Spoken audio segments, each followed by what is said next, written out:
Ya, buenos días. Vamos a empezar la clase 21 de adaptabilidad y tensión superficial del curso de Fisiología Médica, ¿no es cierto? Fisiología 1, de la unidad de respiratorio.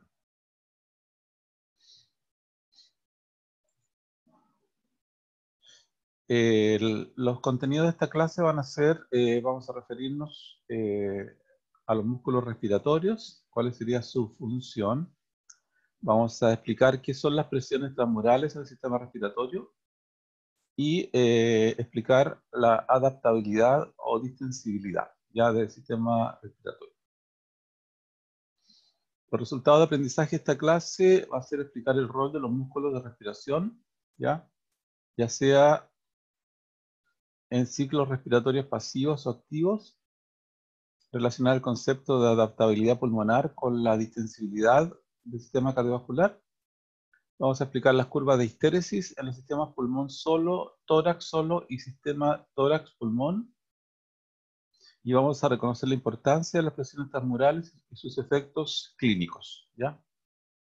Eso sería lo que los alumnos pueden hacer al finalizar esta clase. Estas clases corresponden a lo que llamaríamos la mecánica de la respiración y van a ser 3 clases, ¿ya? La de hoy día sería esta. Vamos a concentrarnos en músculos, adaptabilidad y presiones transmurales. La clase siguiente de la próxima semana va a ser trastorno de la adaptabilidad pulmonar, la tensión superficial surfactante y la última clase de la próxima semana sería relaciones flujo, presión, resistencia y el ciclo respiratorio, ¿ya?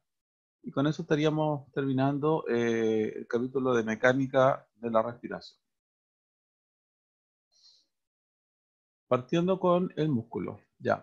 El músculo esencial para la vida es el diafragma. Porque uno puede, por ejemplo, los otros músculos pueden no tenerlo, o no tener en general una actividad en aquellos músculos. Pero en el diafragma, si uno no tiene actividad o no lo tuviera, uno no podría vivir, porque es el músculo necesario para la ventilación, ¿ya?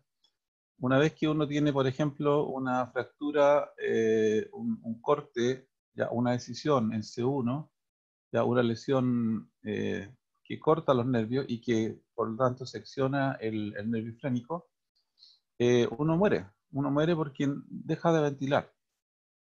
El nervio frénico es el que genera los potenciales de acción para que el diafragma se aplane. Y como se ve en este esquema, el aplanamiento del diafragma, ¿no es cierto?, que está asociado a la actividad del nervio frénico, le genera un aumento de volumen al tórax, ¿ya? Lo cual genera aumento de volumen en los pulmones, y eso genera una caída en la presión, lo cual permite la inspiración de presiones más altas atmosféricas a presiones más bajas alveolares.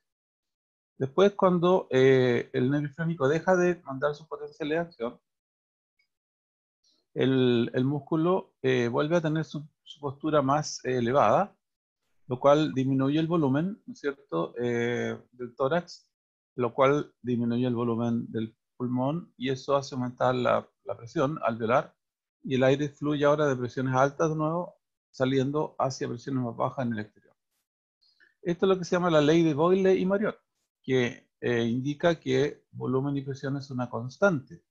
Por lo tanto, en el sistema pulmonar, cuando tenemos un volumen mayor, la presión cae para mantener la constante. Y al revés, cuando tenemos el volumen más bajo, la presión aumenta para mantener la constante. Y el patrón de potenciales de acción que manda el nervio frénico ocurre cada 5 segundos, ¿ya?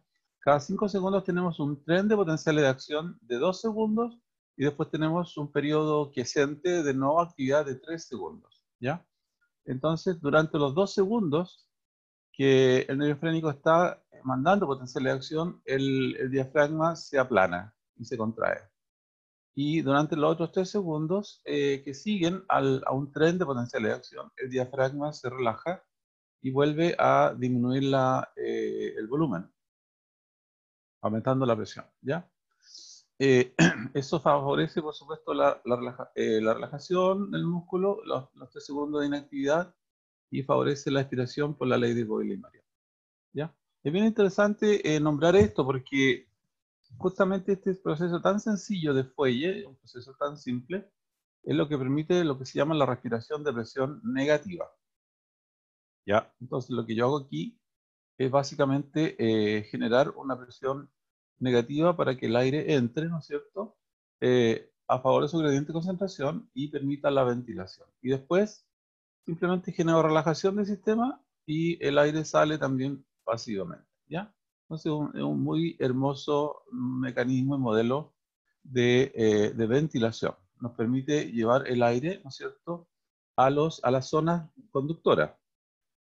Primero pasa el aire por las zonas conductoras, que tienen el espacio anatómico fisiológico muerto, y después el aire llega finalmente a los pulmones, donde ocurre el intercambio gaseoso, ¿ya? Y ahí se genera la relación BQ, de la ventilación con la perfusión, que tiene que ser una relación adecuada, cercana a 0.8, como ya lo sabemos, para oxigenar la sangre en 100 milímetros de mercurio y mantener la presión parcial de CO2 cercana a los 40 milímetros de mercurio, ¿ya? Eso es en general lo que le pasa con el diafragma, que es el músculo, como ya estamos diciendo aquí, esencial para la vida y es el principal responsable, ¿no es cierto?, de la ventilación. Pero también tenemos otros músculos asociados a la ventilación. Por ejemplo, tenemos también los intercostales externos, y cuando queremos que la ventilación sea con mucho mayor potencia, por ejemplo, en una actividad física importante, podemos usar los músculos accesorios, que son el esternocleidomastoideo, el escaleno y el pectoralis menor, todos los cuales ayudan a elevar hacia arriba y hacia afuera, ¿no es cierto?, la jaula torácica, aumentando el diámetro anteroposterior del tórax. Entonces aquí se muestra claramente el fenómeno de la expiración, que significa volver al punto normal con la relajación de toda la musculatura, y el fenómeno de la inspiración, que aumenta el diámetro anteroposterior, ¿ya? Hay más músculos, por supuesto, asociados a este fenómeno. Si uno compara, aquí tendríamos una persona que está al final de la expiración y aquí una persona que está al final de la inspiración, ¿ya? Entonces tenemos en dos fases del ciclo respiratorio y acá tendríamos los músculos relacionados con la inspiración, ¿ya? El más importante, el diafragma. También tenemos los intercostales externos, ¿ya? Pero también tenemos los pectorales menor, los escalenos y los esternocleidomastoideo, todos los cuales ayudan a elevar la pared hacia arriba y hacia afuera, ¿ya? Aumentando el diámetro anteroposterior. Lo cual, por la ley de Boyle-Mariot, aumenta el volumen y disminuye la presión y el aire entra por diferencia de presión. Pero tenemos también los músculos de la expiración, ¿ya? Músculos expiratorios, entre los cuales está la prensa abdominal, todos los rectos, los oblicuos, ya toda la musculatura abdominal, ya que se contrae para favorecer el aplanamiento, ¿no es cierto?, del tórax, para que las costillas se vayan hacia abajo y hacia el interior, ¿ya? Eso entonces está generado por esta musculatura que normalmente no se usan cuando estamos en reposo, pero cuando estamos en actividad física sí se usan para facilitar la salida del aire y para apurar el flujo, ¿ya? Con eso se ayuda a que el flujo sea mayor. Como dice acá, al final de la inspiración, en respiración forzada, por así decirlo, los músculos accesorios causan la contracción, causando una expansión adicional del tórax. En respiración normal, ¿no es cierto?, los intercostales externos se contraen elevando las costillas, ¿no es cierto?, hacia arriba y hacia afuera, y moviendo el esternón. Y acá los músculos abdominales se relajan en esta respiración pasiva. Y el diafragma se contrae aumentando el diámetro antero superior e inferior, ¿ya? Las dimensiones aumentando las dimensiones superiores e inferiores de la cavidad torácica, ¿ya? Ahí están los procesos que hacen cada uno de los músculos. Obviamente están todos coordinados para que esto pueda ocurrir, ¿ya? En general, existe una tremenda coordinación porque no es el mismo nervio, claramente, el que va a estar generando la actividad del esternocleido, ¿no es cierto? No es el frénico que está haciendo todo esto, sino que son distintos nervios. Por lo tanto, se revela una coordinación absoluta, ¿ya? De los distintos pares y los nervios para poder generar la ventilación, ya sea en reposo o ya sea en ejercicio. Ya, y ahora nos vamos a referir a la adaptabilidad. Ya, claramente el concepto de adaptabilidad tiene el mismo significado que la distensibilidad, ¿ya? O la capacitancia, que habíamos hablado del sistema cardiovascular. ¿Ya? Y es simplemente un cambio de volumen asociado a un cambio de presión, ¿ya? Acá, quizás lo que sí podríamos decir es que en el sistema cardiovascular serían los volúmenes, los cambios de volúmenes los que van a generar los cambios de presión. En este caso es al revés. Son los cambios de presión, ¿no es cierto?, los que cambian el volumen.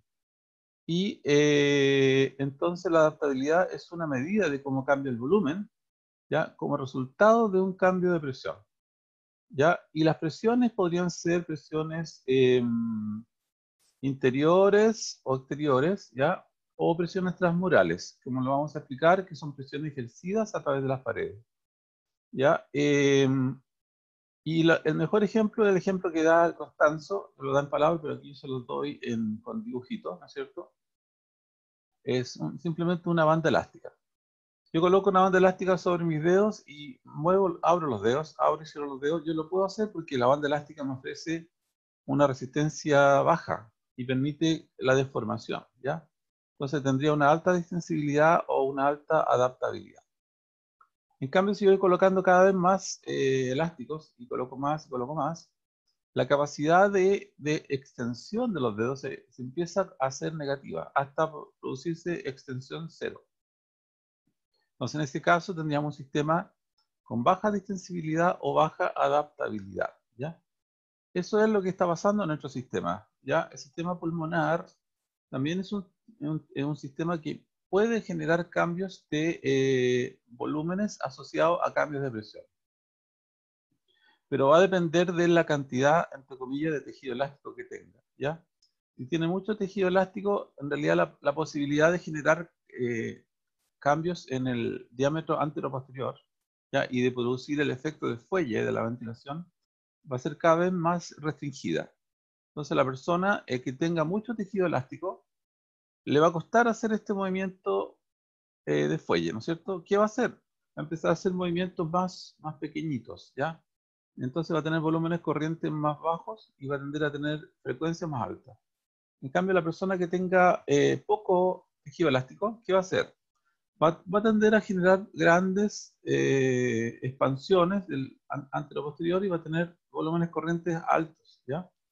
Eso es lo que puede pasar como consecuencia de la adaptabilidad. Esto es un poco lo esencial, ya lo principal del concepto de adaptabilidad. Y para ayudar un poco a comprender mejor, voy a leer aquí lo que dice el libro, que me parece siempre muy claro. Voy a leer lo que se refiere al principio, cuando habla de esto del tejido elástico. Dice, la adaptabilidad de los pulmones y la pared torácica guarda una relación inversa con sus propiedades elásticas o la elastancia. Ya es, la adaptabilidad sería el inverso a la elastancia. Para apreciar la relación inversa entre la adaptabilidad y la elastancia, hay que pensar en dos bandas elásticas de goma. Una banda fina, que sería esta la banda fina, y después una banda gruesa, ¿ya? La banda de goma fina tiene la cantidad más pequeña de tejido elástico, entonces aquí hay pocos elásticos, ¿ya? Se estira fácilmente y es distensible y adaptable, ¿ya? Entonces, una tejido con poco elástico, poca elastancia, ¿no es cierto? Por lo tanto, tiene alta distensibilidad, alta adaptabilidad. Se estira fácilmente y es distensible y adaptable. La banda de goma gruesa, que está en este otro lado, mostrado como muchas bandas, ¿no es cierto?, tiene la mayor cantidad de tejido elástico, es decir, es difícil de estirar y es menos distensible y adaptable.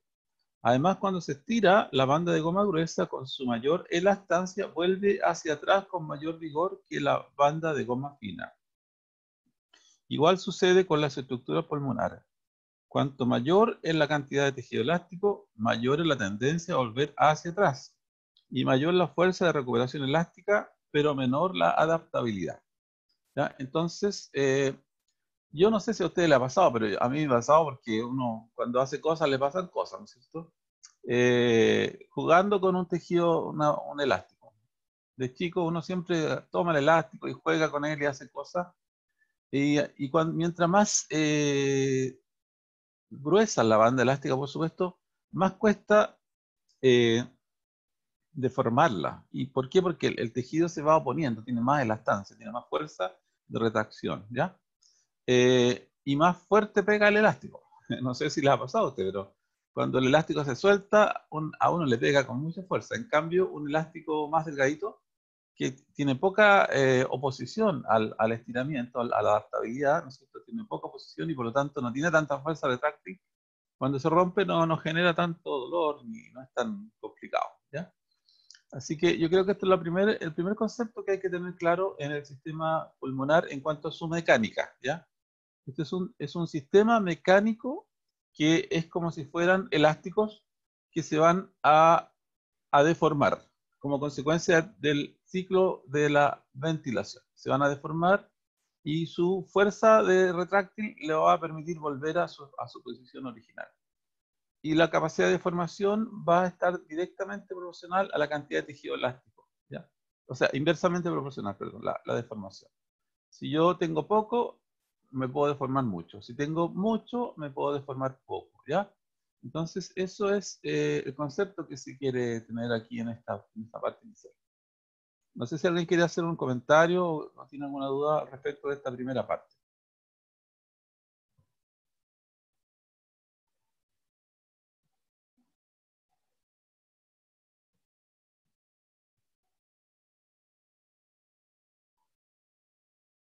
¿No? Ya, muy bien. Entonces vamos a seguir. Ahora, generando un experimento. Ya vamos a hacer un experimento. Este experimento es sacar pulmones, ¿ya? Y colocarlos en un sistema vacío, de vacío, ¿ya? Entonces yo coloco el pulmón lo conecto a una manguera que me permite sacar y colocar aire, ¿ya? Es como una bomba de vacío, pero permite entrar y sacar aire, ¿ya? Eh, y además le voy a estar midiendo la presión adentro del pulmón, ¿ya? La presión que tiene el sistema adentro. ¿Ya? Pero en la parte externa del pulmón, hacia afuera del pulmón, yo tengo una cámara de vacío, ya que puedo sacar el aire y tenerlo a distintas presiones, ¿ya? Y estas presiones van a ser presiones negativas, como dice acá, afuera del pulmón. No sé si alcanzan. Esta barrita como que molesta. No sé si esta barra verde que yo veo aquí, ¿la ven ustedes también o no? Quiero hacer una pregunta, porque yo no sé si esto se ve. Yo tengo una cosa que dice aquí está compartiendo la pantalla. ¿Eso lo ven ustedes o no? No, profesor. ¿Se ve la pantalla completa? Sí. Ah, ya. Entonces soy yo nomás que me molesta. Hay una cosa aquí que molesta y tapa lo que se dice. Ya, pero no importa, porque yo lo puedo ver aquí en el libro, está escrito. Ya, lo que quiero decir que aquí, entonces, tenemos un pulmón aislado colgando en un receptáculo, ¿no es cierto?, en un contenedor. El pulmón yo lo puedo inflar o desinflar y el contenedor también le puedo cambiar la presión al contenedor. Y es una presión que yo la voy a poner negativa, ¿ya? Es el mecanismo que hay, ¿no es cierto? Y el receptáculo va a ser análogo a la presión negativa del espacio intrapleural, ¿ya? Entonces la presión externa al pulmón se modifica con una bomba de vacío para simular los cambios de presiones intrapleurales, ¿ya? Cuando la presión exterior al pulmón cambia, se determina el volumen del pulmón con un espirómetro. Entonces el pulmón se infla con presión externa negativa y después se desinfla reduciendo la presión externa negativa. Y la secuencia de inflado y después de deflación da lugar a una curva de presión-volumen. Y la pendiente de esta curva es la adaptabilidad. Ya, entonces aquí, como ustedes se dan cuenta, voy a empezar a la curva básica, estoy siguiendo la flechita. Esta es la fase inspiratoria y después tengo la fase expiratoria. Y esto va reflejando las propiedades elásticas del sistema, ¿ya? Entonces, si la pendiente de esta curva es la distensibilidad, ¿qué me va a reflejar esto? Que la distensibilidad varía en función del volumen. Como ustedes se dan cuenta, a medida que el volumen va aumentando, la distensibilidad empieza rápidamente a aumentar hasta tener un valor máximo, que estaría en esta fase de la curva. Porque aquí tengo la máxima pendiente. Pero después la pendiente empieza a aplanarse, significa que empieza a disminuir la distensibilidad, hasta que llega a un punto donde la distensibilidad ya se hace cero, porque la pendiente desaparece. Y aquí también la distensibilidad también es cero, porque la pendiente está plana, ¿no es cierto? Entonces aquí tengo 0, 0, después empieza a subir, subir, llega al máximo de su pendiente, máxima distensibilidad, y después empieza a disminuir. Después que el pulmón está lleno de aire, ¿no es cierto? Como consecuencia de los cambios de las presiones intrapleurales, presiones negativas, el pulmón, yo empiezo a disminuir la presión negativa y el pulmón empieza a desinflarse, va a expirar, ¿ya? Va sacando el aire. Pero, ¿qué observan ustedes aquí? Las curvas de inspiración y las curvas de expiración son diferentes. Este fenómeno se llama la histéresis, ¿ya? La histéresis, como se muestra aquí en las flechitas. La histéresis es el fenómeno, ¿no es cierto?, que demuestra que un sistema que cambia de volúmenes y presiones en un sentido tiene una curva diferente en el sentido opuesto, ¿ya? Y esto tiene que ver con, en el caso del pulmón, ya tiene que ver con las propiedades tensoactivas y elásticas que se está generando en el propio pulmón, ¿ya?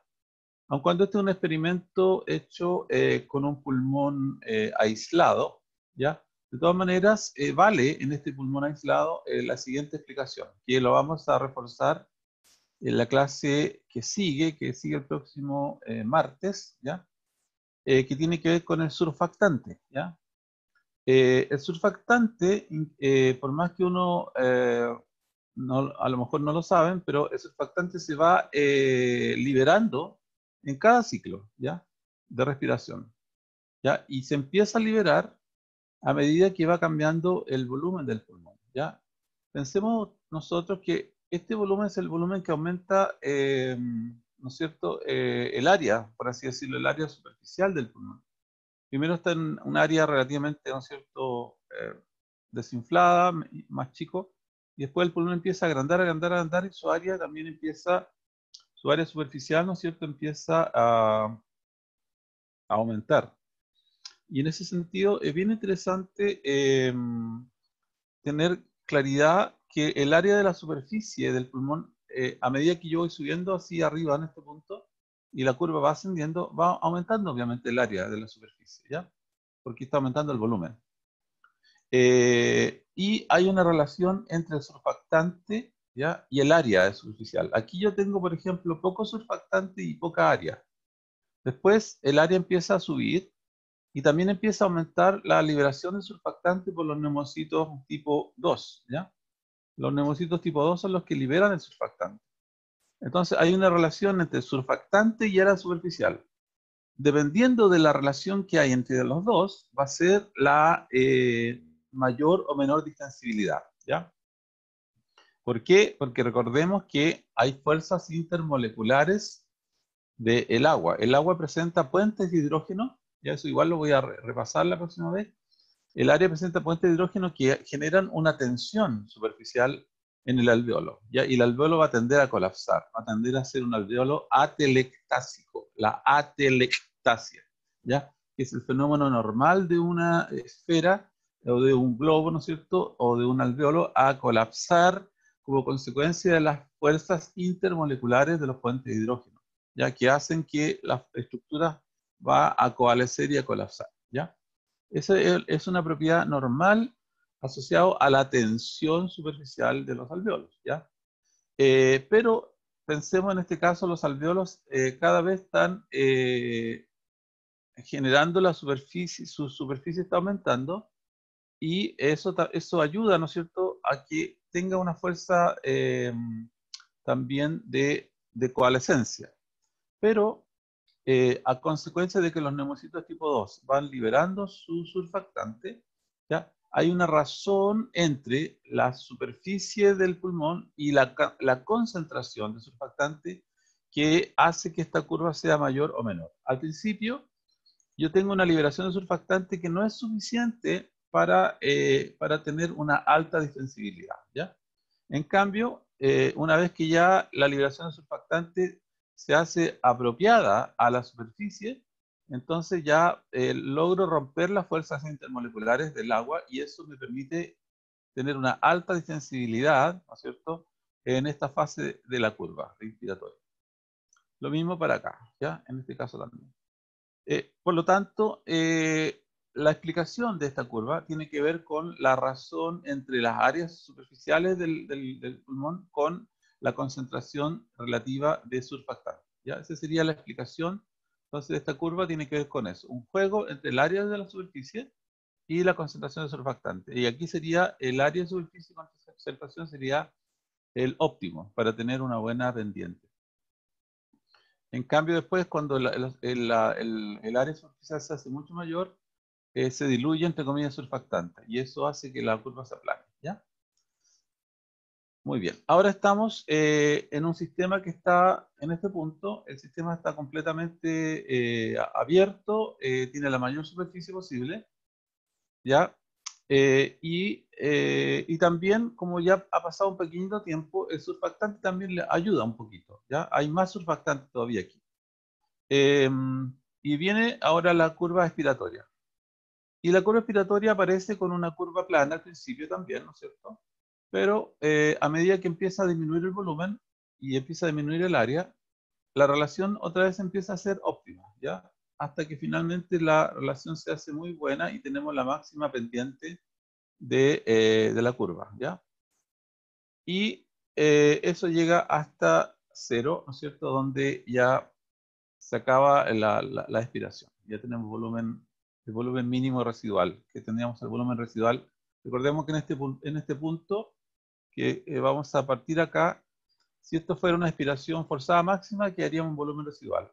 Si esto fuera una respiración normal y tranquila, el volumen que estaría aquí sería la capacidad residual funcional, ya que sería el momento en que uno puede iniciar la inspiración y el volumen donde uno termina la inspiración, ¿ya? Así que hay que mantener en consideración todos esos temas que ya lo habíamos visto.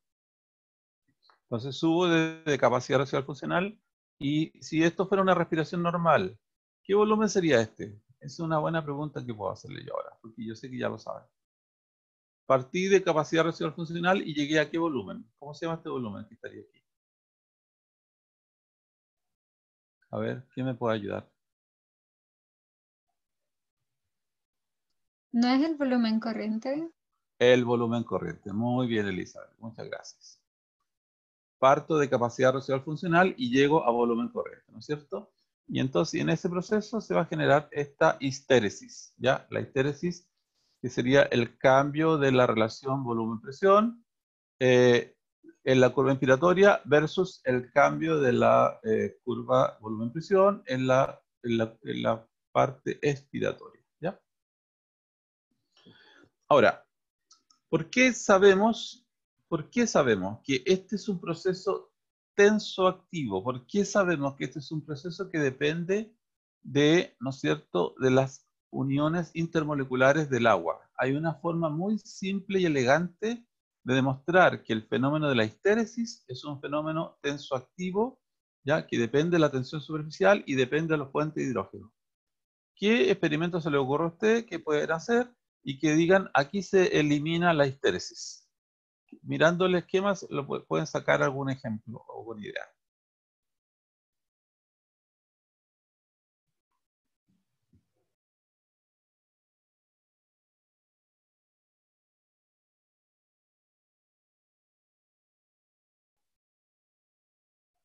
Recordemos que estos pulmones están llenos de aire. ¿Ya? Y hay que eliminar el aire Hay que eliminar el aire. ¿Y con qué lleno los pulmones entonces? con suero.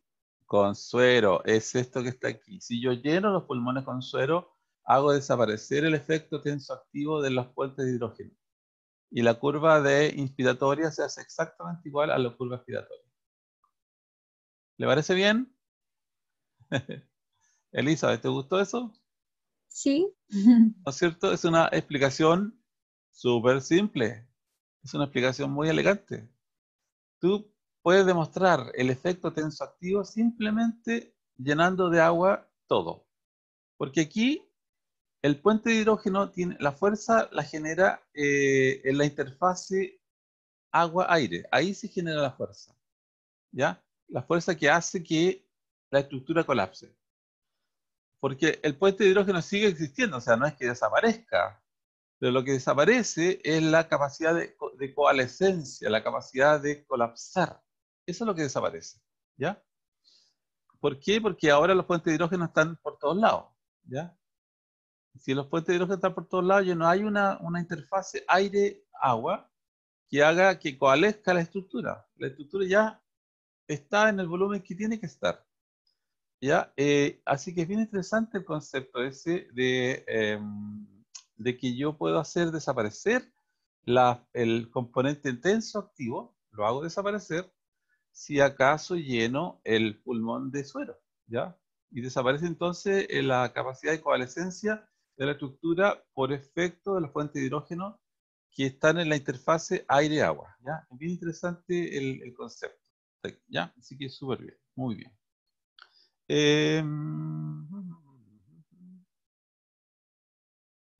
Ya. Ya. A ver, dice acá, voy a leerlo para que quede un poco más claro. Una característica inusual de la curva volumen-presión con un pulmón lleno de aire es que las pendientes de las relaciones en la inspiración y la expiración son diferentes. Es un fenómeno llamado histeresis. Puesto que la pendiente de la relación presión-volumen es la adaptabilidad, se deduce que la adaptabilidad del pulmón también debe ser diferente en la inspiración y la expiración. Para una presión exterior determinada, el volumen del pulmón es mayor durante la expiración que durante la inspiración. Y lo mismo ocurre con la adaptabilidad. Generalmente la adaptabilidad se mide en la rama expiratoria. Ah, ya, eso. La adaptabilidad que uno usa para los experimentos que vamos a ver enseguida se mide en esta rama, no en esta. No en la inspiratoria, sino que en la expiratoria. ¿Ya? Dice, ¿por qué las ramas de inspiración y expiración de la curva son diferentes? Puesto que la adaptabilidad es una propiedad intrínseca del pulmón que depende de la cantidad de tejido elástico, se podría pensar que las dos curvas deberían ser la misma. La explicación de las diferentes curvas, es decir, de la histéresis, se encuentra en la tensión superficial, en la interfase líquido-aire en el pulmón relleno de aire, las fuerzas de atracción intermoleculares entre las moléculas líquidas que recubren el pulmón son mucho más fuertes que las existentes entre las moléculas del líquido y aire. Las curvas para la inspiración y la expiración del pulmón de relleno son diferentes y ahí están las razones que siguen que tienen que ver con la relación entre el surfactante y el área, ¿ya? Aquí les acabo de mencionar. Ya, perfecto. Eh, eh, eh, eh. Ah, ya, aquí. Era lo que quería leerle. En resumen, para el pulmón lleno de aire, las curvas de adaptabilidad observadas están determinadas en parte por la adaptabilidad intrínseca del pulmón y en parte por la tensión superficial de la interfase líquido-aire. La función de la tensión superficial se demuestra por la repetición del experimento con un pulmón lleno de suero fisiológico. Las ramas de inspiración y de expiración son las mismas cuando la interfase líquido-aire y por lo tanto la tensión superficial se elimina. Eso, ¿sí? Se elimina esa interfase y se elimina la tensión y por lo tanto las ramas son iguales. ¿Ya? Perfecto. Un bonito ejemplo y bonito experimento. Ya.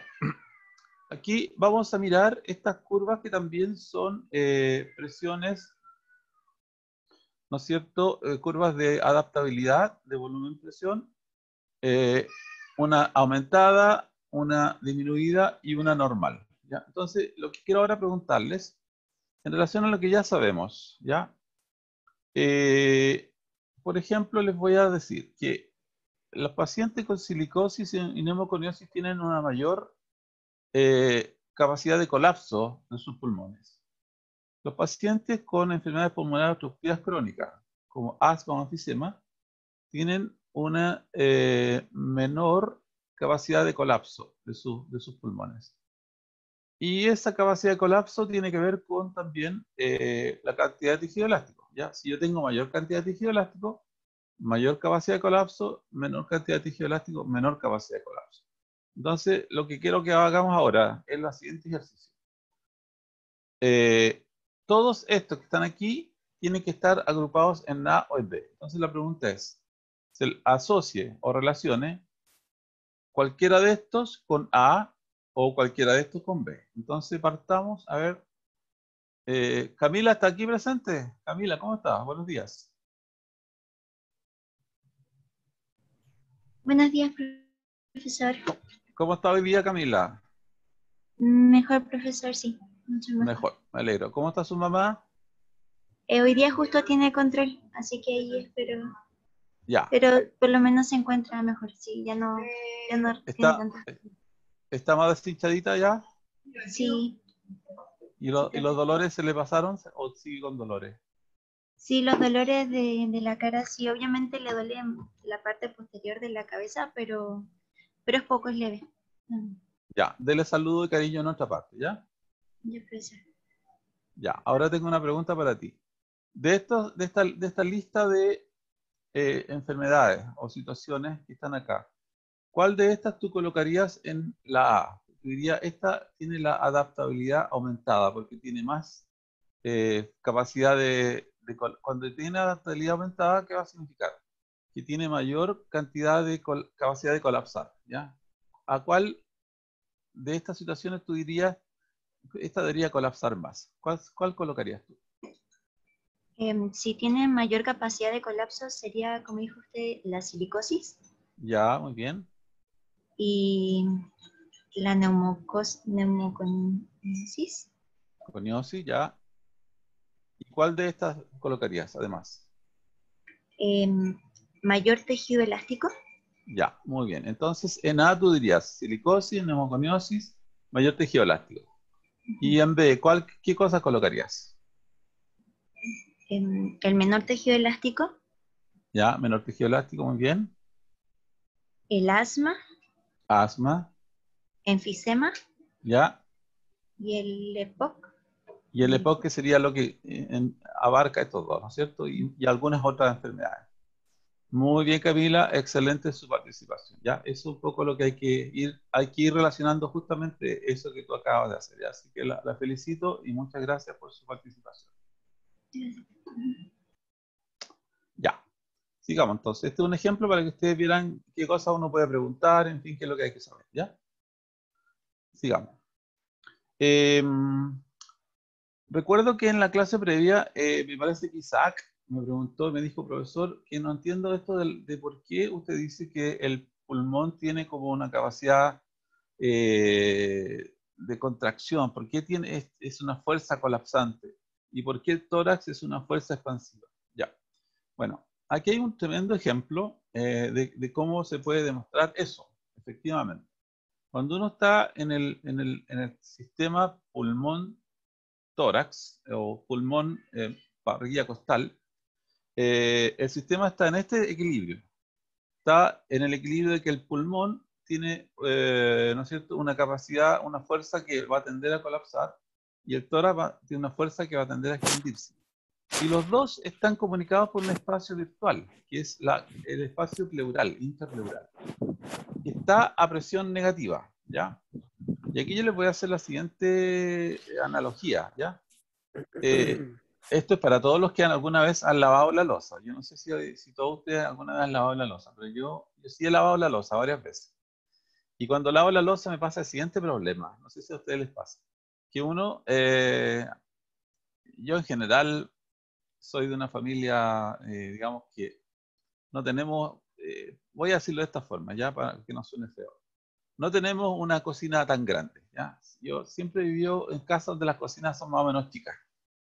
Y por lo tanto, el lavamanos el lavaplatos, ¿no es cierto?, para lavar las cosas, normalmente tiene un solo espacio, es pequeñito, el lugar para guardar la loza es chico. Entonces, yo tengo mi sistema para lavar la loza, ¿ya? Yo primero tiendo a limpiar todo con jabón, lo refriego, lo limpio, y después que ya tengo todo más o menos listo, lo enjuago todo, ¿ya? Ese sería como el sistema. Pero me ha pasado más de una vez, y varias veces en realidad me ha pasado, que yo tiendo a hacer la siguiente cosa, que tengo las cosas con jabón y de repente se me ocurre meter un vaso adentro del otro vaso. No sé si alguna vez le ha pasado a ustedes con jabón, ¿ya? O con un poquito de agua también pasa, pero con jabón es más fácil. Y queda metido re bien, pues, pero después cuando tú quieres sacarlo, no puedes sacarlo porque se genera una fuerza entre las dos superficies, ¿ya? Y se va a generar una presión negativa ahí entre las dos superficies que te impide sacarlo. Y ahí recuerdo los retos de mi mamá y después de mi señora, que siempre me retan que no haga eso porque hasta he llegado a romper los vasos, ¿ya? Haciendo esa tontera. Bueno, pero eso tiene que ver con la superficie. Ya cuando he tenido la posibilidad de lavar las cosas con una superficie más grande, un espacio mayor, ya uno no mete un vaso encima del otro, sino que lo deja uno al ladito del otro, ¿no es cierto? Es un tema de espacio nomás, ¿ya? Eh, bueno, eso es lo que pasa aquí. Quiero decir que se parece un poco, porque aquí tengo una estructura que está dentro de la otra, ¿ya? Tengo un globo que está dentro de un espacio.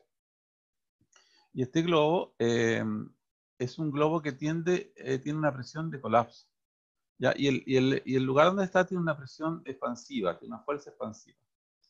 ¿Y por qué uno demuestra esto? Muy fácil, porque si se genera una entrada de aire, ¿ya? Una solución de continuidad, una punción, a este espacio y el aire penetra, ¿ya?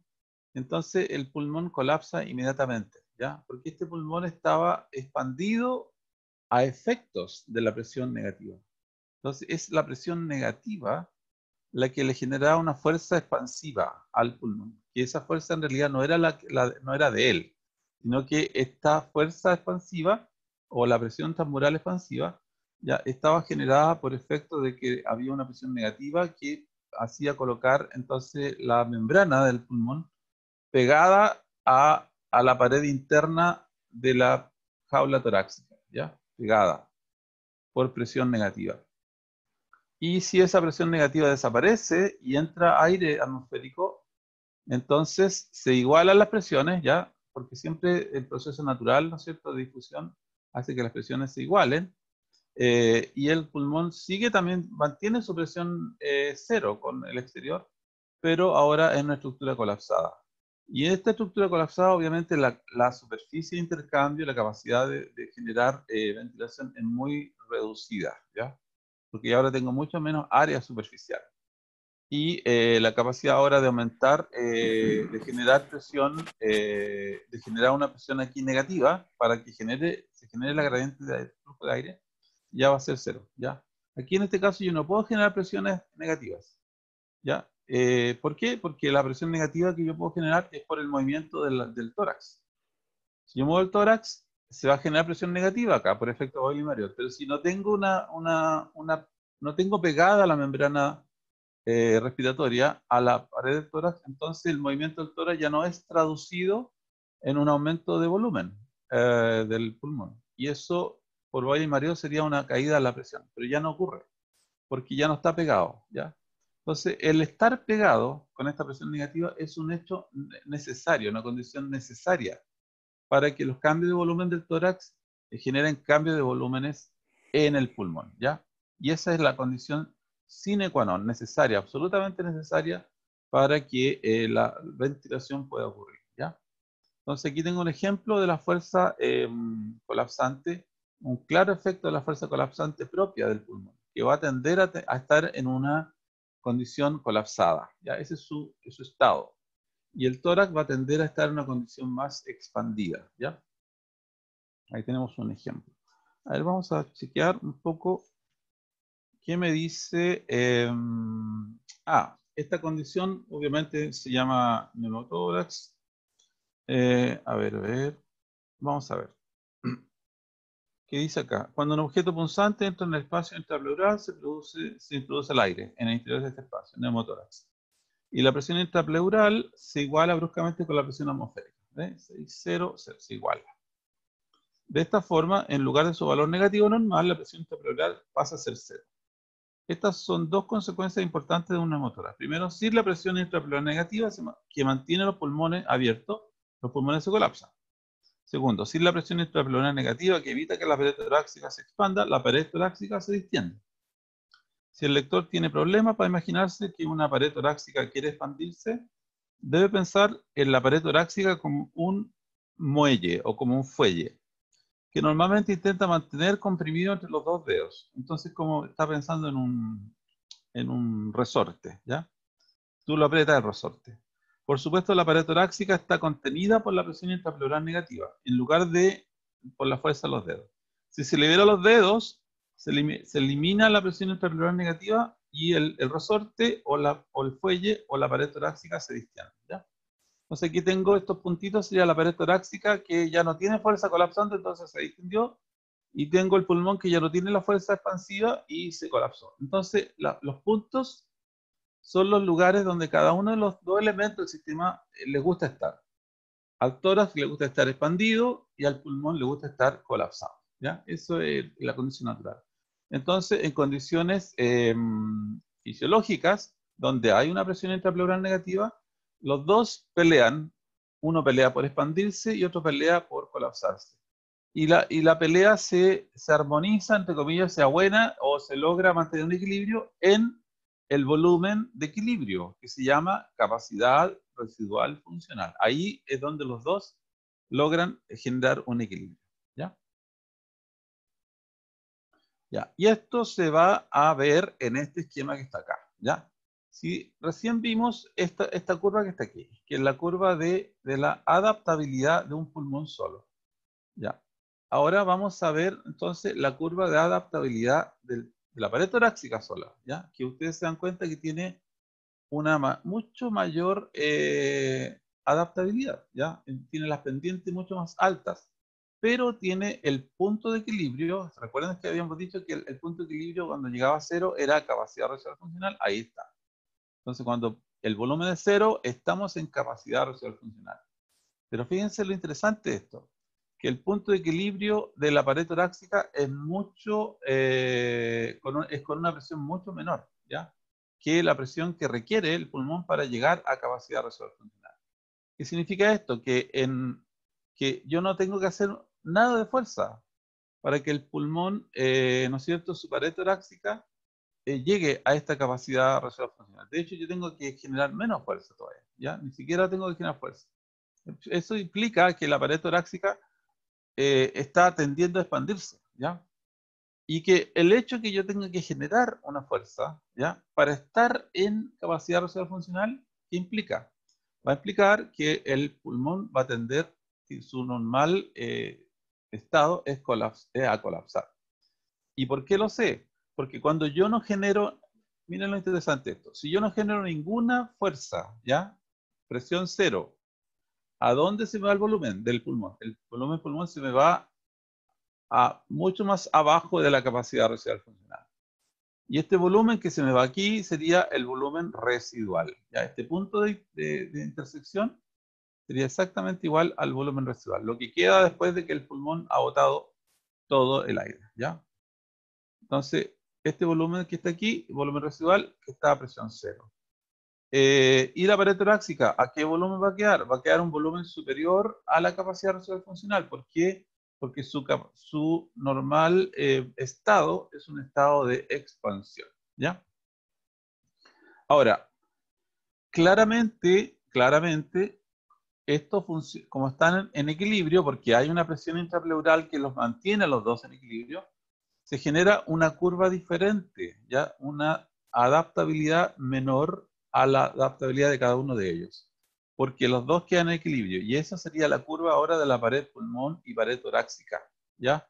Sería esta adaptabilidad, y que ahora va a llevar a 0 cuando la presión de la vía aérea esté en 0, ¿ya? Entonces ahora vamos a quedar en la capacidad residual funcional, ¿no es cierto?, en este sistema combinado. ¿Ya? Esto es lo que va a mostrar. Ahora, claramente, fíjense que este es un muy buen esquema porque no solamente está mostrando presiones positivas, ¿no es cierto?, en el sistema y presiones negativas, sino que está mostrando que estas presiones negativas tienen que ver con el colapso y las presiones negativas tienen que ver con la fuerza de expansión, ¿ya? Entonces, este gráfico, eso es lo que está mostrando, ¿ya? La capacidad, cómo el sistema está cambiando sus capacidades, ¿no es cierto?, ya sea de colapso o de expansión. Por ejemplo, si el pulmón, a medida que vaya aumentando su volumen, ¿qué va a hacer? Va a ir aumentando su fuerza de colapso, ¿ya? Mientras más volumen tenga el pulmón, más capacidad de colapsar va a tener, ¿ya? Y eso queda claro porque justamente cuando uno inspira, y deja de mandar potencial de acción, el sistema rápidamente vuelve a su posición, porque por relajamiento, ¿cierto?, del pulmón que ya estaba muy estirado. Es un globo estirado. Ya usted ya sabe lo que le pasa a un globo que está con volumen alto y que usted le abre la boquilla y el globo empieza a colapsar rápidamente y sale como a chorro, ¿no es cierto? Ya.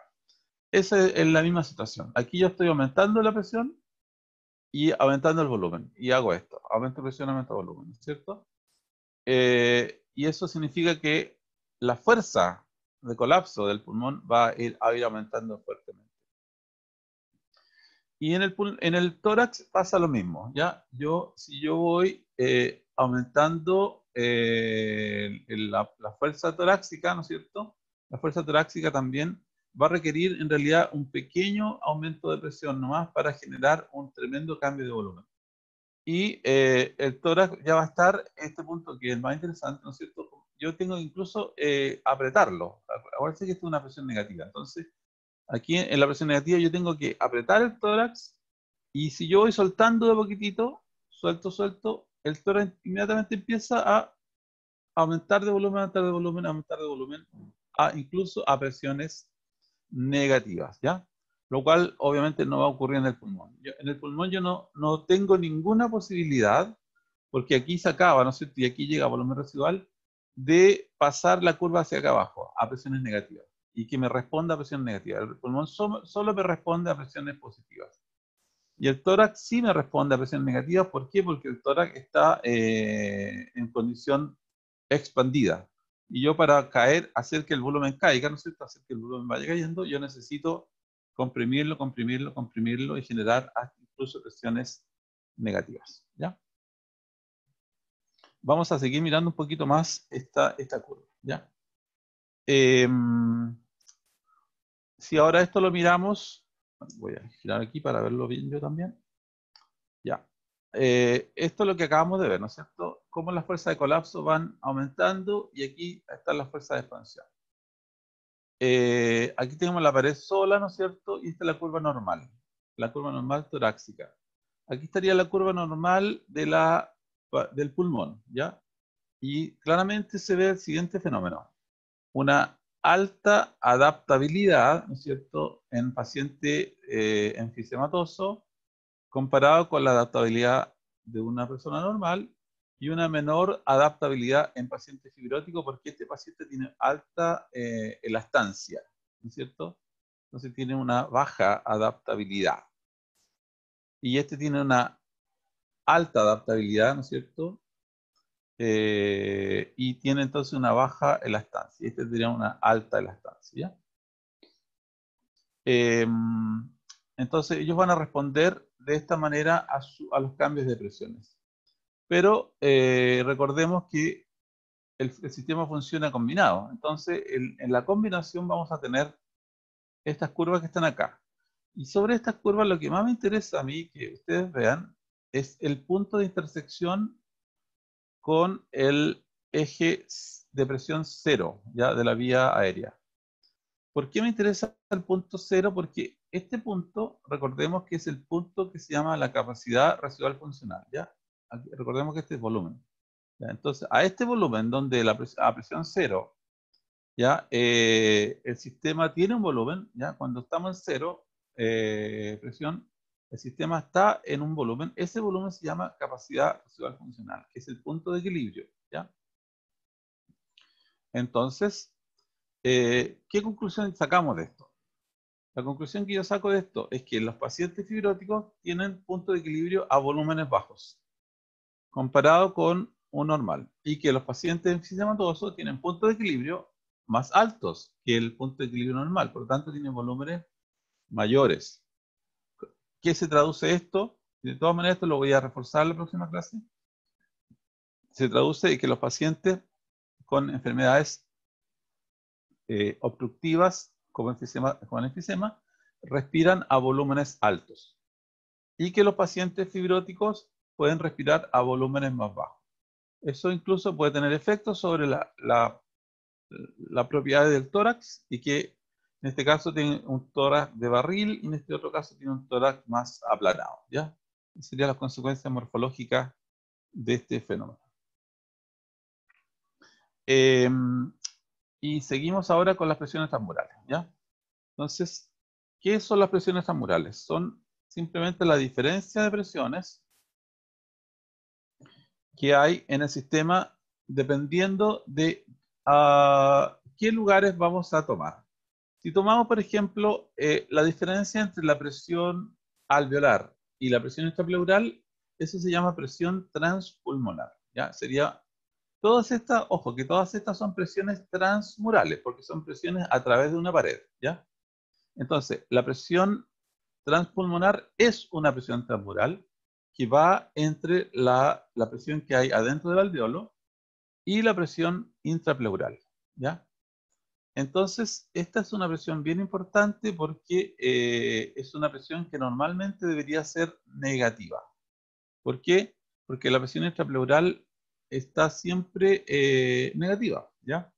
Y la presión alveolar está igual a 0 más menos 1 aproximadamente, ¿ya? Más menos 1, que significa que puede estar a 1 milímetro de mercurio o a menos 1 milímetro de mercurio. ¿Cuánto está a 1? Está a 1 milímetro de mercurio en la expiración. Y cuando está en menos 1, durante la inspiración, ¿ya? Entonces, como la presión extrapleural está siempre cercana a menos 5, aproximadamente menos 6, menos 7, dependiendo, ¿ya? Esos valores negativos son siempre superiores a los cambios normales que tiene acá. Por lo tanto, la presión transpulmonar normalmente es una presión negativa, ¿ya? Y esa es la presión que usamos, voy a devolverme aquí, para hacer este experimento, ¿ya? Este experimento se hizo específicamente con la presión intrapleural. Por eso que aquí se dice presión, si ustedes miran bien el gráfico, se habla de una presión negativa, ¿ya? ¿Por qué? Porque esta presión, como les decía yo, en general siempre es la resta entre la presión alveolar menos la presión intrapleural.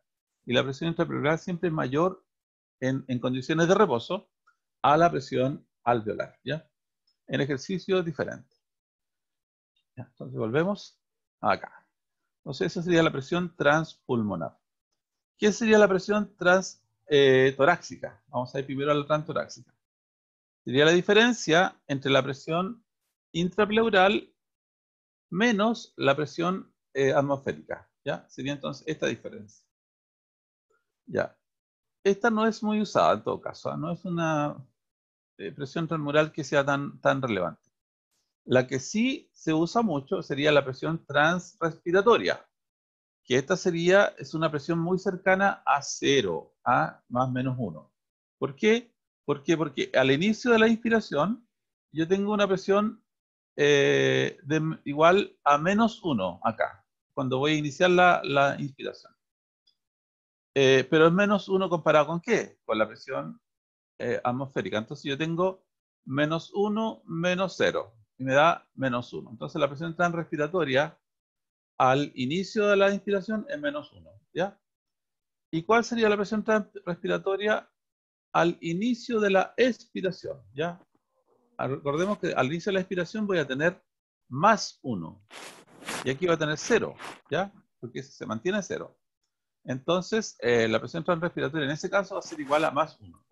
Entonces, como ustedes se dan cuenta, en condiciones de reposo, la presión transrespiratoria va entre menos 1 y más 1. ¿Ya? Y esa sería la presión transmural necesaria para que el aire entre. En cambio, la presión transpulmonar va a cambiar, va a ser más negativa. ¿Por qué? Porque va a permitir la resta de la presión intrapleural, que es una presión más negativa. Ya, eso serían las definiciones. ¿Ya? Presión transpulmonar, la diferencia entre alveolar e intrapleural. Presión transrespiratoria, la diferencia entre alveolar y atmosférica. Y presión transtorácica, la intrapleural menos la presión atmosférica. Ya. Y aquí tenemos algunos ejemplos. Si usamos la presión transpulmonar, ¿no es cierto? Vamos a tener que el pulmón va a estar colapsado, hasta que llegue a una presión transpulmonar positiva. Y cuando llega a la presión transpulmonar positiva, el pulmón empieza a inflarse, ¿no es cierto? Y mantiene esta curva de adaptabilidad, ¿ya? Después, lo mismo pasa en el caso de la presión transpulmonar, o sea, transmural transtorácica, ya que el sistema está claramente expandido, ¿cierto? Y a medida que yo voy bajando la presión negativa, bajando, el sistema se va a tender, ¿no es cierto?, a ir aumentando el volumen, a ir aumentando su volumen hasta llegar a su volumen de equilibrio, que va a ser acá. Entonces, en este caso, su volumen de equilibrio es mucho más alto que el volumen de equilibrio que tiene el pulmón. El pulmón quiere estar colapsado, este es su volumen de equilibrio. El tórax quiere estar expandido. Aquí está su volumen de equilibrio. ¿Ya? Eso es lo natural. Lo natural es que cuando tenga una presión transtorácica de 0, va a estar expandido. Y si tiene una presión transtorácica negativa, ahí va a estar colapsado con un volumen menor. ¿Ya? Y el sistema se va a ajustar entonces a una presión transrespiratoria donde los dos ahora fuerzas van a participar. Va a participar la fuerza intraalveolar, la fuerza intrapleural. Aquí voy a tener una fuerza, una presión alveolar de 0, este en el punto de equilibrio, pero voy a tener una presión intrapleural de -5. Y acá voy a tener una presión intrapleural de 0 y una presión alveolar de 10, ¿ya? Esto ya estoy en condiciones de una ventilación mucho más vigorosa, ¿ya? Más fuerza. Y aquí estoy en una ventilación con una presión alveolar de -15 y una presión intrapleural de -16, ¿ya? Estaría en este punto. Y esto ya serían presiones transrespiratorias, ¿ya? Entonces aquí estoy, esta es la curva real, ¿ah? Así como funciona nuestro cuerpo. Entonces en la curva real vamos a tener los dos sistemas, tanto el pulmonar como el torácico, fuera de su punto de equilibrio. Este no es un punto de equilibrio. Recordemos que el torácico va a estar en un punto de equilibrio acá arriba y el pulmonar va a estar en un punto de equilibrio que es prácticamente 0 acá abajo, ¿ya? Y aquí está la comparación de las curvas, ¿no es cierto? Aquí está la curva combinada de los dos. Y lo que se va mostrando acá es que fuerza va ganando, ¿ya? Esto es bien interesante, me gusta este bonito porque justamente lo que hace es mostrar en la curva combinada, que sería esta curva que está acá, ¿no es cierto? Esta es la curva que combina todo, ¿ya? Combina el pulmón con el tórax, la que voy mostrando aquí. En cambio, la que dice PL es la curva solamente, ¿no es cierto?, del pulmón. Aquí está, y esta es la curva solamente del tórax. Pero en la que combina todo, ¿qué me va mostrando? Me va mostrando que en el punto de equilibrio con una presión transmural de 0, las dos fuerzas quedan en equilibrio. La fuerza colapsante se equilibra con la fuerza expansiva, ¿ya? Ahí quedamos en capacidad residual funcional.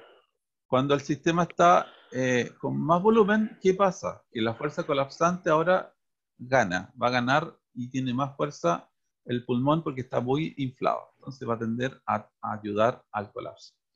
En cambio, cuando estamos en una presión transmural negativa, transrespiratoria negativa, entonces, ¿qué vamos a tener? Que quien está ganando, ¿no es cierto?, es la fuerza expansiva del tórax, ¿ya? Y tengo muy poca fuerza colapsante del pulmón. ¿Por qué? Porque el pulmón ya va a estar llegando a su punto de equilibrio. Recordemos que el punto de equilibrio del pulmón está cuando llega a 0 su volumen, ¿ya? Entonces está tratando de llegar a su punto de equilibrio. Y acá el tórax está muy fuera, ¿no es cierto? En este punto el tórax está bien, está cerca de su punto de equilibrio, pero el pulmón está muy lejos. Y aquí el pulmón está muy cerca de su punto de equilibrio, ¿ya? Entonces, es el concepto de fuerzas, equilibrio de fuerzas que hay en este sistema. Ya, y ahora les voy a mostrar algunos cambios de volúmenes y presiones que igual los voy a repasar un poquito en la próxima clase, pero es para que tengamos una idea de cómo ocurre un ciclo, ¿ya? Y por qué a un pulmón le va a gustar después respirar más o menos frecuentemente, ¿ya? O con mayor o menor volumen. Ya, eso se los voy a contar en este momento, que tiene que ver con esta mecánica de la respiración. Ya, entonces, como les dije al principio, el juego de respiratorio ocurre cada 5 segundos. Esto se parece un poco a cuando uno habla de los volúmenes corrientes, ¿ya? Los volúmenes, volúmenes sistólicos. El volumen sistólico, ¿no es cierto?, es un volumen que está cercano a los 70 ml. Ese sería el volumen sistólico normal, ¿ya? Entonces aquí estamos hablando de volúmenes corrientes, ¿ya? De 0,5 litros, ¿ya? Ese sería el volumen de la ventilación. Y esto va a ocurrir en un lapso de 5 segundos, ¿ya? La entrada y salida. En cambio, en el caso del ciclo cardíaco, eso ocurre cada 0,8 segundos, ¿ya? Entonces ahí tenemos ya diferencias. Volúmenes corrientes de 0,5, o sea, 500 ml, volumen sistólico 70 ml. Ciclo cardíaco de 0,8 segundos, ciclo respiratorio de 5 segundos, ¿ya? Ahí tenemos una comparación. Ahora, miremos las fases, ¿ya? Estos serían los volúmenes en litros. Parto de 0, este 0 recordemos que es la capacidad residual funcional, y sube hasta 0,5 litros sobre la capacidad residual funcional. Se relaja, durante estos 2 segundos está ocurriendo los potenciales de acción del nervio frénico que han contraído el diafragma y también en los intercostales, ¿ya? Y permite entonces eso, que el volumen aumente y que la presión caiga, por la ley de Boyle-Mario, ¿ya?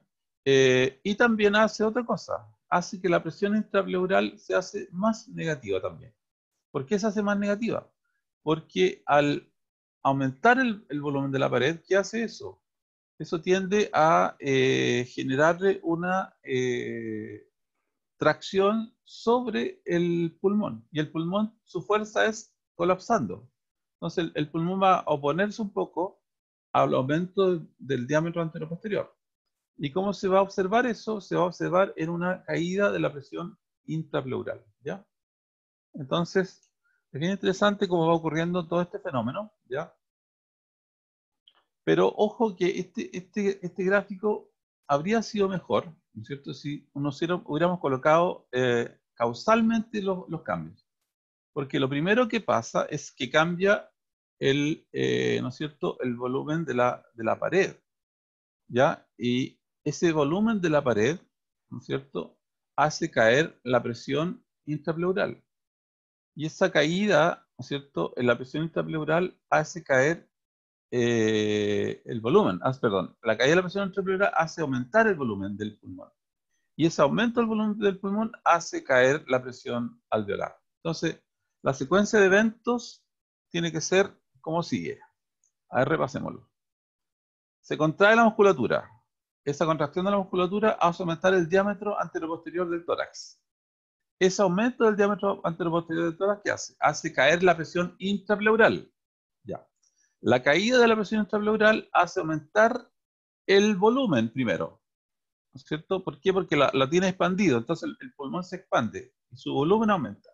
Y al aumentar el volumen, cae la presión intraalveolar, ¿ya? Entonces sería la secuencia de cambios de volúmenes, presión intrapleural, volumen pulmonar y presión pulmonar. ¿Se entiende? Esa es como la secuencia lógica de cambios que debería ocurrir en el sistema. Ahí me gustaría, para asegurarme que me están escuchando, que alguno de ustedes me pueda repetir lo que yo acabo de decir.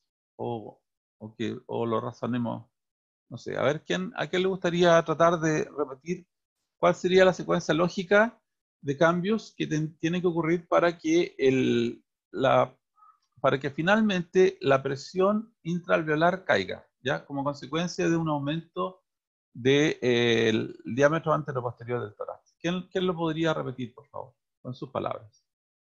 No me quedó muy claro, pero empieza con la contracción del diafragma, de la musculatura, Sí, que dura 2 segundos, y con esto sí, disminuye la presión intrapleural, correcto, que aumenta el volumen pulmonar, correcto, y esto finaliza en la disminución de la presión alveolar. correcto. Y con eso logras tener una gradiente alveolo-atmosférica necesaria para que el aire entre, ¿no es cierto? Sí, Genial. Bien, muy bien. Bien, Elizabeth. Eso era lo que yo quería que al menos alguien lo dijera. Así que, súper bien, ¿ya? Sigamos entonces. Ahora, es bien interesante decir que a medida que nosotros vayamos generando la inspiración o la expiración, el sistema va a ir acumulando fuerzas. Por ejemplo, durante la inspiración, las mayores fuerzas que se van oponiendo al flujo de aire son las fuerzas de resistencia, inicialmente, ¿ya?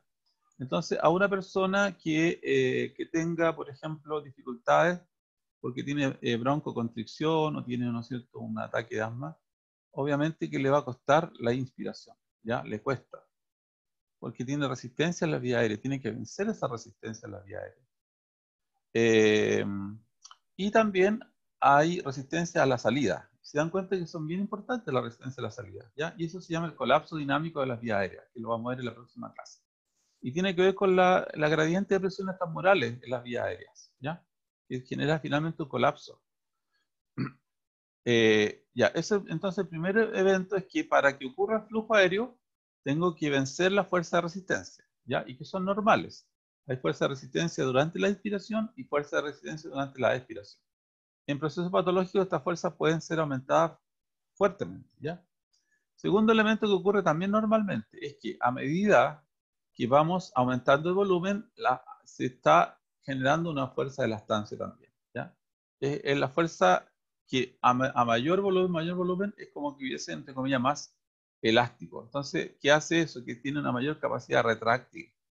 ¿Ya? Yo voy aumentando el volumen del pulmón y se va acumulando una energía potencial que ayuda a que después, durante la expiración, cuando ya se acaba la contracción del diafragma y toda la musculatura que permite la inspiración, el sistema se retrae y se relaja, ¿no es cierto? Gracias también a estas fuerzas que se van acumulando, la fuerza de la estancia que se va acumulando. ¿Ya? Entonces, bien interesante tener claridad sobre estas fuerzas que no son tan claras, pero sí están presentes, ¿ya? Una fuerza que se resiste a la inspiración y a la expiración, y una fuerza de elastancia que ayuda al proceso de relajamiento y al proceso de expiración. Ya, otra cosa relevante que es lo que se llama la tracción radial de las vías aéreas, que de todas maneras lo vamos a mencionar en la próxima clase. Es que las vías aéreas se mantienen abiertas porque hay septos alveolares que ayudan a esto, a que se mantengan abiertas. ¿Ya? Es como hay una tracción radial. ¿Ya? ¿Qué pasa con si hay aumento del volumen del pulmón? ¿Ya? Y esto sería que este pulmón inspiró, ¿ya? Generó una capacidad inspiratoria máxima y está en capacidad pulmonar total. Si aumentó su volumen, ¿qué va a pasar? Que las fuerzas de tracción radial van a ser mayores. Y eso va a ayudar entonces a que estoy en volúmenes altos, yo puedo tener radios mayores de mis vías aéreas y mayor flujo. Voy a tener mayor flujo, ¿no es cierto?, aéreo, gracias a eso. En cambio, si yo, por ejemplo, supongamos que tenga una distensibilidad disminuida, ¿ya? Pero tengo fuerte tracción radial de todas formas. Esta raya aquí, ¿no es cierto?, con mayor grosor, se dan cuenta que tiene mayor grosor que esta, ya, va a significar un pulmón fibrótico. Ya, un pulmón fibrótico es un pulmón que tiene un diámetro de la vía aérea que no es inferior al normal. Incluso, si ustedes se dan cuenta, lo comparan, es un poquito mayor del normal. ¿Qué va a significar?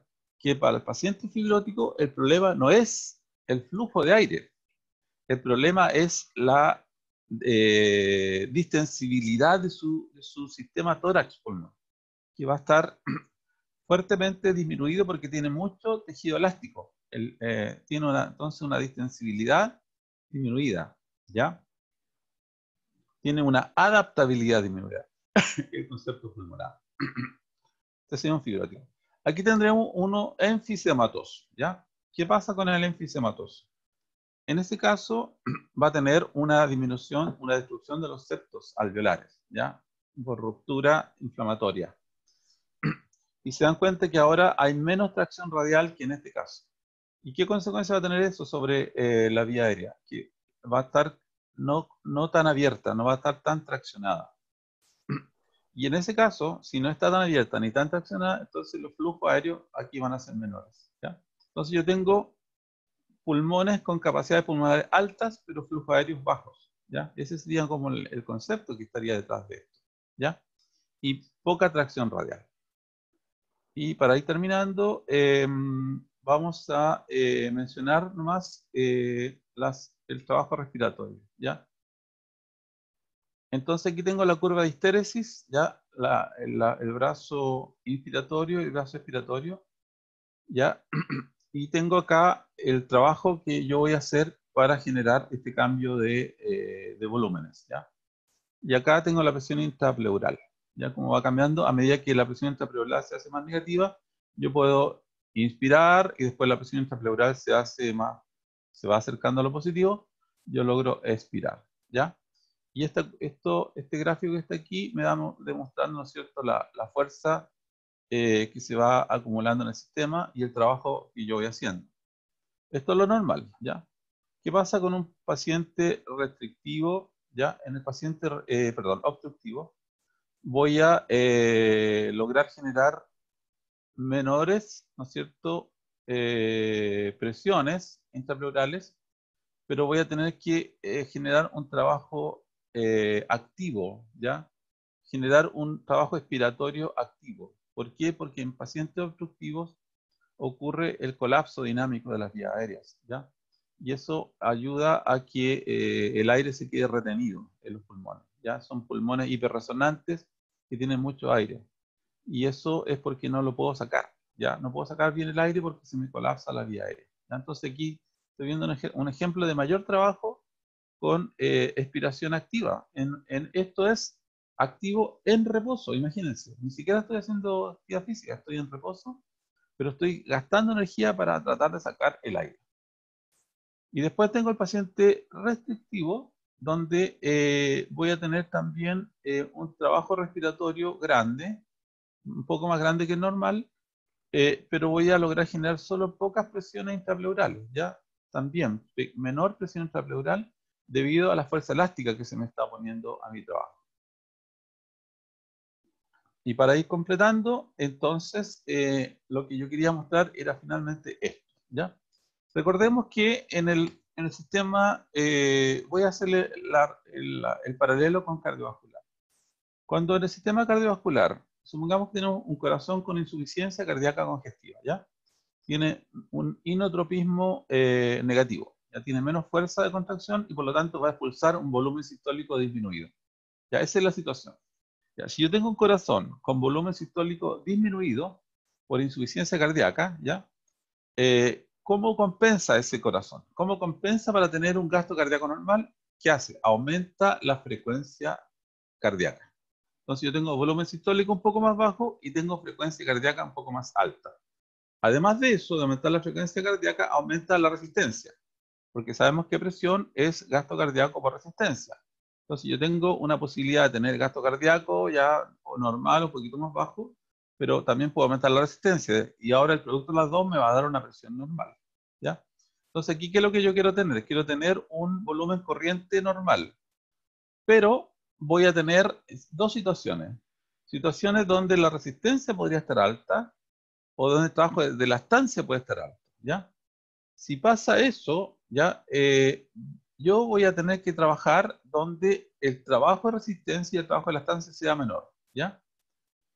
Y miren bien ustedes, la frecuencia respiratoria que yo voy a elegir va a estar siempre asociada a la intersección entre el menor trabajo de la estancia y el menor trabajo de resistencia, ¿ya? Para mi sistema respiratorio. Entonces yo tengo que vencer, recordemos, tengo que vencer tanto las fuerzas de resistencia como las fuerzas de la estancia para respirar. Entonces yo voy a elegir donde tenga el menor posible de los dos, y ese en esta intersección. ¿Por qué? Porque en el menor posible de los dos, miren el trabajo total. Voy a tener el menor trabajo posible para respirar. Yo no quiero gastar tanto oxígeno para respirar, porque si no se pierde el objetivo, ¿no es cierto?, de que voy a estar solo gastando oxígeno para respirar, y no voy a estar gastando oxígeno para hacer mi vida. ¿Ya? Por lo tanto, el sistema trata de hacer eso. ¿Y qué es lo que va a pasar en pacientes obstructivos o en pacientes restrictivos en general? Esta curva que está aquí es la misma que está acá. ¿Se dan cuenta? Este es el trabajo total, pero ahora lo dibujo acá. En un paciente normal, la curva va a estar aquí y por lo tanto la frecuencia respiratoria preferida va a estar aquí cerca de 12. ¿Ya? Pero ¿cuál va a ser la frecuencia respiratoria preferida? Para un obstructivo va a ser una frecuencia menor. Y para un restrictivo va a ser menor. ¿Por qué? ¿Por qué va a ser eso? Porque el obstructivo tiene mucho trabajo de resistencia que vencer. Y ese trabajo de resistencia lo hace, ¿no es cierto? Yo quiero llevarlo al menor posible trabajo de resistencia. Entonces desplazo mi trabajo hacia frecuencias respiratorias bajas, ¿ya? Con eso, ¿yo qué hago? Voy a tratar de tener los volúmenes más altos posibles y las frecuencias más bajas posibles. Ya de esa forma yo voy a compensar mi problema obstructivo. ¿Qué pasa en el paciente restrictivo? Voy a tratar de tener frecuencias altas. ¿Por qué? Porque voy a tener volúmenes bajos. Porque como tengo mucho elástico, entonces no puedo generar mucho volumen por el movimiento antero-posterior porque tengo mucho elástico. Entonces me cuesta cambiar el volumen, ¿ya? Al costarme cambiar el volumen, voy a preferir respirar a volúmenes corrientes un poco más bajos y a frecuencias más altas. Y este va a preferir respirar a volúmenes corrientes más altos y frecuencias más bajas. ¿Se entiende? Ese es un poco el concepto. Ya, eso sería lo que yo quería explicarles. No sé si hay alguna duda al respecto. Si no, terminaríamos aquí la clase. Profesor, ¿en qué parte sale esto de las presiones transmurales? Está explicado muy vagamente en el Constanzo. Constanzo no hace una explicación completa de las presiones transmurales. Esto está en otros libros. Esto yo lo saqué de un libro en inglés. Así que, pero lo pueden investigar. Investíganlo en la internet. Uno cuando lee artículos, en todos los artículos del Google académico, pueden aparecer esto. Pero en todo caso, es justamente lo que yo les puse ahí en el PowerPoint. Ya, esa es la definición, las que están ahí. Las definiciones son las que están ahí. ¿Ya? Ok. Ya. Listo. ¿Alguna otra duda?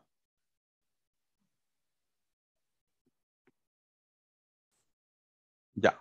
Si no hay más dudas, entonces estaríamos listos. Les deseo un buen fin de semana, que descansen. El lunes vamos a tener descanso. Y nos estamos viendo el martes. Tendríamos clase, entonces sería la clase 2 de mecánica de la respiración. Y después de la tarde tendríamos laboratorio de neurociencia con el grupo 1. ¿Ya? Así que descansen, les deseo que se cuiden y nos estamos viendo, si Dios quiere, el próximo martes. ¿Ya? Chao a todos. Chao. Chao, profe. Chao, Chao, profe. profe. Chao, chao, chao. Chao.